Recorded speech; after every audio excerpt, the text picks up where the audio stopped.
बिस्मिल्लाहिर्रहमानिर्रहीम। अस्सलाम वालेकुम दोस्तों, उम्मीद करता हूँ मैं आप सब लोग खैरियत से होंगे। आज की ये जो वीडियो है ना, आपने अपने हस्बैंड को ज़रूर टैग करनी है और आपने अपने हस्बैंड को ये वीडियो ज़रूर दिखानी है। मेरा यूट्यूब पे जो है वो मैसेजेस भी आते हैं, व्हाट्सएप पे वॉइस मेल्स भी आते हैं, टिकटॉक और इधर उधर बढ़ा हुआ है। औरत जहाँ सिंसेयर होती है ना, मर्द वहाँ गलती करता है। वो गलत औरत पे अपने सारे इमोशंस लगा देता है और जो बेचारी सही होती है उसको उसका हक भी नहीं देता। सुबह शाम लड़कियां कहती हैं, औरतें कहती हैं, सर हम बड़ी तकलीफ़ में हैं, हमारी मेंटल हेल्थ नहीं ठीक, हमारी फ़िज़िकल हेल्थ ख़राब हो रही है, लेकिन हमारे शोहर को हमारी कदर नहीं है। वो समझता है कि शायद हम अगर ठीक से काम कर रहे हैं तो सब ठीक है, उसे पकी पकाई मिल रही है, उसे वक्त पे जो है वो उसकी ज़रूरत पूरी हो रही है, घर में सब खुशहाल हैं और उसे लग रहा है कि हम खुश हैं। हमारे अंदर इनर पीस है या नहीं है उसको कंसर्न नहीं है। मैं तमाम मर्दों से यहाँ कहना चाहूँगा कि आप गलत कर रहे हैं। अगर बीवी की खिदमत करना रन मरीदी है, अगर बीवी को दुख दर्द में उसका साथ देना रन मरीदी है, तो मैं शायद आपसे ज़्यादा बड़ा रन मरीद हूँ। और ये सब कुछ जो कुछ भी करना है ये तो आप सल्लम की सुन्नत से है।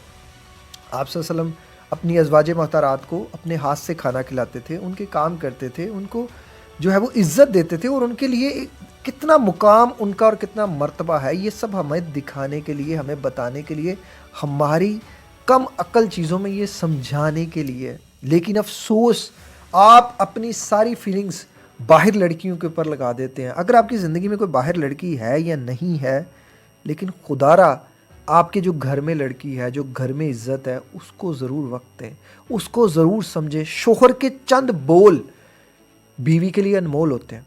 बीवी की हर दवाई एंटी डिप्रेसेंट्स का काम करते हैं, उसके एंटी पेन किलर होती है, वो बहुत ज़्यादा जो है वो उसके लिए आराम होता है, शिफा होती है उन चंद अल्फाजों में, उस दिए गए 10 मिनट में। मैंने अपनी ज़िंदगी में एक चीज़ एनालिसिस की, भले जब मेरी शादी हुई छोटी उम्र में ही होगी, मेरी उम्र 18.5-19 साल थी, मेरी वाइफ की 16 साल थी। मैं आपको अपनी लाइफ स्टोरी सुनाने लगा हूँ। ये नहीं है कि हम कोई बहुत ज़्यादा दोनों ज़्यादा जो म्यूचुअल अंडरस्टैंडिंग वाले बंदे हैं, नहीं नहीं सर, दोनों बड़े गुस्से के हैं, इंतहा के गुस्से के हैं, और इतना ज़्यादा गुस्सा कि मैं तो वर्ड्स में नहीं एक्सप्लेन कर सकता। लेकिन एक चीज़ मैंने अपनी ज़िंदगी में सीखी, जब मेरी शादी हुई, मैं स्टूडेंट था और वो भी स्टूडेंट थी, तो मेरी वाइफ को बहुत ज़्यादा कुकिंग नहीं आती थी। उस बेचारी को अंडा बॉयल करना आता था और चाय करनी आती थी।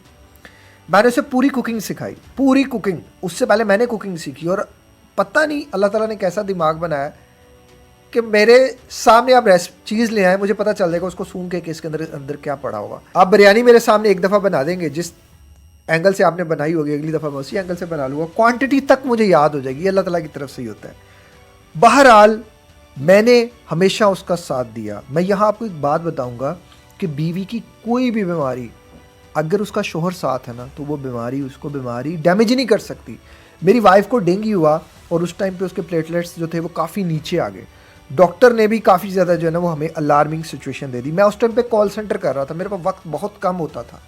मैंने क्या किया, मैंने अपने आप से वादा किया कि देखो ये मेरी वाइफ मेरी ज़िंदगी है, मेरा हाफ बेटर हाफ है ये, और अगर इसे खुदा ना खास्ता कुछ हो गया तो कल को अल्लाह के हम मैं ज़िम्मेदार हूँगा, मैं रिस्पॉन्सिबल हूँगा। मैंने वो 4-5 दिन मैंने अपने कॉल सेंटर को बाय बाय टाटा कर दिया। भाई बंद हो आप। मेरे लिए जो सबसे पहले प्रायोरिटी है वो मेरी वाइफ है।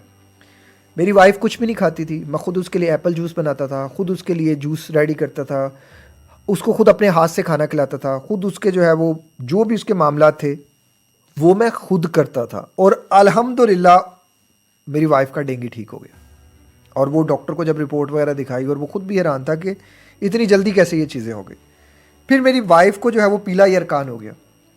अब पीले यरकान पे वो और ज़्यादा डिप्रेशन में चली गई। वो इतनी ज़्यादा परेशान हो गई कि वो उसको चीज़ें समझ नहीं आ रही थी। फिर मैंने उसको बहुत ज़्यादा केयर की, चीज़ों को अंडरस्टैंड किया, मैंने उसे वक्त दिया, एनालिसिस किया कि कौन सी चीज़ कैसे करनी है, और मैंने उसका जो है वो सारी चीज़ों में उसका साथ दिया और वो वहाँ से भी ठीक हो गई। फिर उसे स्वेयर डिप्रेशन हुआ, वो स्वेयर डिप्रेशन से भी अल्हम्दुलिल्लाह वो निकल गई। एक आता ना प्रीनेटल जो है वो डिप्रेशन आता है, जब प्रेगनेंसी में ड्यूरिंग प्रेगनेंसी आता है, वो भी मेरी वाइफ को हुआ और वो भी मैंने अंडरस्टैंड किया और अल्हम्दुलिल्लाह वो भी उस चीज़ से भी निकल गई। हम दोनों बेसिकली नेचर भी हमारी डिफरेंट है, थोड़े गुस्से वाले भी हैं, लेकिन इन सब चीज़ों में मैंने समझा कि यार एक इंसान जो है ना आपके साथ, आपका थोड़ा बहुत इख्तलाफ चलता रहता, आपका थोड़ा बहुत इख्तलाफ घर में चलता रहता है, आपका माँ बाप से भी चल सकता है, बहन भाइयों से भी चलता है, हर किसी से चल सकता है, लेकिन आपको वक्त दे के दूसरे को अंडरस्टैंड करके दूसरे की मदद करना बड़ा ज़रूरी है। फिर मेरी वाइफ को गॉल ब्लैडर स्टोन हुआ। अब गॉल ब्लैडर स्टोन हुआ तो जो पित्ता था, गॉल ब्लैडर था, वो डॉक्टर्स ने कह दिया, एलोपैथी वाले ने, ये रिमूव होगा। मैंने पेमेंट्स का भी अरेंज कर लिया, अपॉइंटमेंट भी ले ली, और वो जो इनिशियल पेमेंट जो डिपॉजिट करानी थी वो भी मैं करवाने जा रहा था। फिर मुझे अचानक अल्लाह ताला की तरफ से मेरी बहन की कॉल आई। मेरी बहन का चूँकि गॉल ब्लैडर स्टोन जो था वो, उसका गॉल ब्लैडर रिमूव हो चुका था, और उसने कहा ये गलती नहीं करनी, इसका होम्योपैथिक में इलाज है। और मेरी वाइफ का होम्योपैथिक पे बेचारी का कोई यकीन नहीं था इतना। मैंने कहा ज़िंदगी में आज तक तुमने जब भी मेरे पे यकीन करके कुछ भी किया तुम्हें फ़ायदा हुआ है? कहती हाँ हुआ है। मैंने कहा बस फिर मुझ पे यकीन करो, दवाइयों पे यकीन ना करना।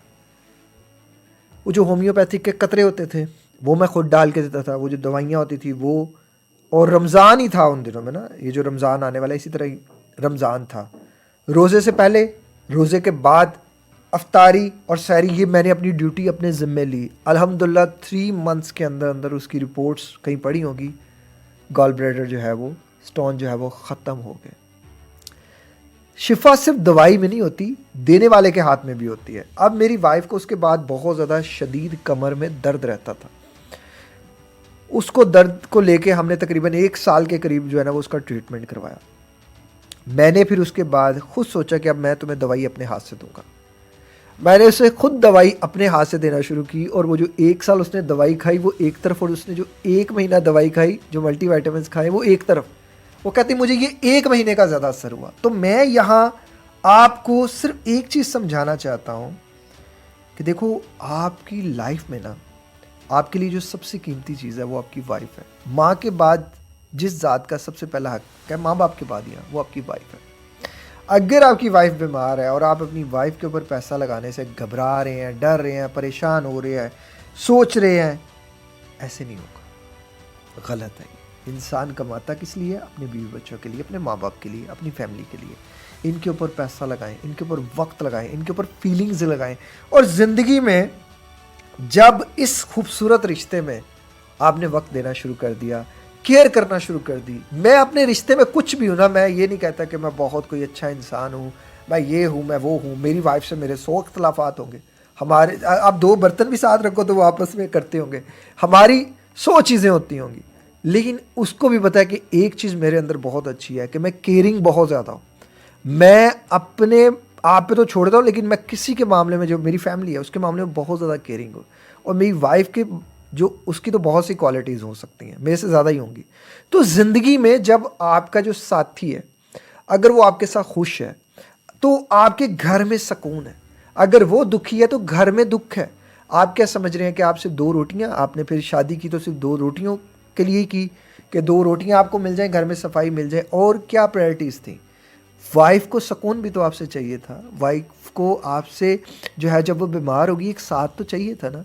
आपको पता है औरत हर चीज़ भूल सकती है, लेकिन उसको जब वो कमज़ोर थी, जब वो बेबस थी, जब वो बीमार थी, और उस वक़्त कोई मर्द अगर उसे छोड़कर चला गया ना, वो इस बात को नहीं भूलेगी। मर्द केयर की, औरत केयर की बात नहीं भूलती। औरत, आपने उसे कम ज़्यादा कर दिया ना, उसने आपसे 10,000 मांगा, आपने उसे 5,000 दे दिया, उसने आपसे जो है वो पिज़्ज़ा खाने की फरमाइश की और आप बाहर ले गए और साथ ही चपली कबाब खिला लाए, वो सब भूल जाएगी। आपने गुस्सा भी कर लिया, वो भूल जाएगी। लेकिन कभी वो सेंसिटिव थी, कभी वो तकलीफ़ में थी, वो अजियत में थी, और आप उस अजियत में छोड़कर चले गए, बिलीव मी, आप सोने के भी बन के आ जाएंगे, फिर वो आपकी नहीं। अपनी औरत को ऑनर कर दे, वक्त दे, इज्जत दे, बैठे उसके पास, उसे हाथ से नवाला तोड़ के खिलाएं। और डिप्रेशन हो गया, कोई बात नहीं, ठीक हो जाएगा। अच्छा, तुम्हें तकलीफ हो रही है, इंशाल्लाह ठीक हो जाएगी। तुम ये खाओ, तुम ये करो। आप ज़िंदगी में 1 घंटा निकाल लें उसके लिए रोज़ाना। आप देखें, मेरे कहने पे अगले नेक्स्ट 30 डेज़ आप ये करके देख लें। उसको किसी भी साइकोलॉजिस्ट की, किसी लाइफ कोच की, किसी साइकेट्रिस्ट की ज़रूरत नहीं पड़नी। आपकी बातें, आपका वक्त दुनिया की सबसे बेहतरीन एंटी डिप्रेसेंट है आपकी वाइफ के लिए।